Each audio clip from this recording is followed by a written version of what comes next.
এভাবেই নিমেষে শেষ হয়ে যাবে আলুর ঝুরি ভাজা বল বা ক্রাম্বলি পোটাটো বলস। চা কফির সঙ্গে স্ন্যাক্স হিসেবেই হোক বা ভাতের পাতে সাইড ডিশ হিসেবে, যে কোনোভাবে দারুণ লোভনীয় এই পদ। নমস্কার, আমি ঝুমু পলি, PoliGrill.in আপনাদের স্বাগত। এর আগে কেউ দেখায়নি, তাই আপনারা আমার সঙ্গে প্রথম বানিয়ে ফেলুন আলুর ঝুরি ভাজা বল। খোসা ছাড়ানো 150 গ্রাম আলু গ্রেটারে করে এভাবে ঝিরিঝিরি করে কেটে ফেলুন, যেভাবে ঝিরি আলু ভাজা বানাতে দেখিয়েছিলাম।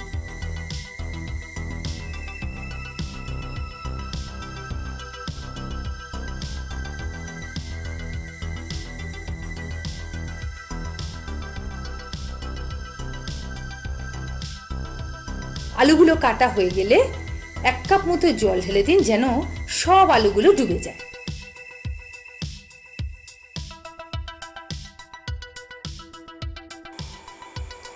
বেশিক্ষণ জলে ভিজিয়ে রাখার দরকার নেই, জাস্ট 2 মিনিট ভিজিয়ে রাখলেই চলবে।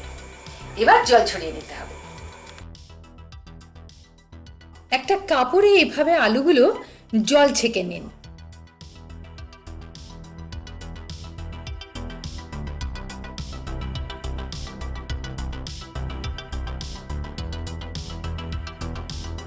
তারপর এভাবে চিপে চিপে যতটা সম্ভব জল বের করে দিন।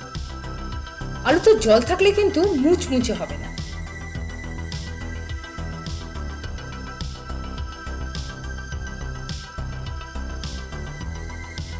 এবার জল ঝরিয়ে নেওয়া আলুগুলো একটা বড় পাত্রে ঢালুন।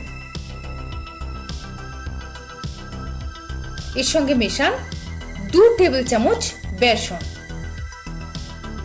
2 টেবিল চামচ কর্নফ্লাওয়ার, 2-3টে কুচনো কাঁচা লঙ্কা, 1/2 চা চামচ লবণ, সব একসঙ্গে ভালো করে এভাবে মিশিয়ে ফেলুন।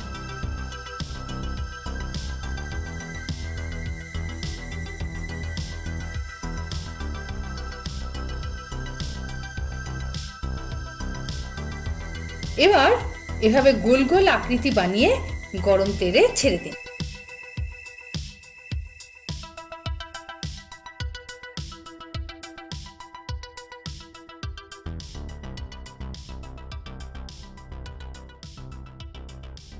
অল্প আঁচে গভীর তেলে মিনিট 3-4 ভাজতে হবে।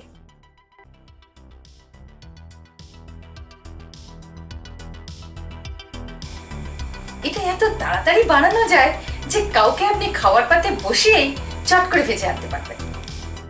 দেখুন, বেশ বাদামি রং হয়ে গেছে। এবার তুলে নেব।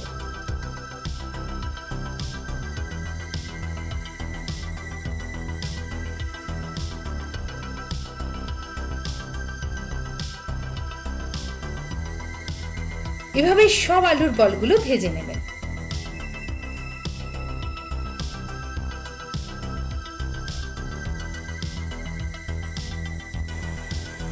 ব্যাস রেডি আপনার আলুর ঝুরি ভাজা বল।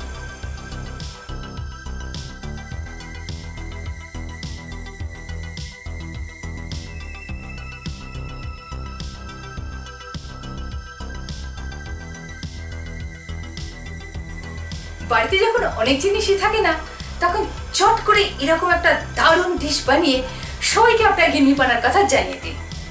আর তার সঙ্গে এটাও জানিয়ে দিন, এরকম বিভিন্ন রেসিপি দেখতে সাবস্ক্রাইব করুন আমার চ্যানেল।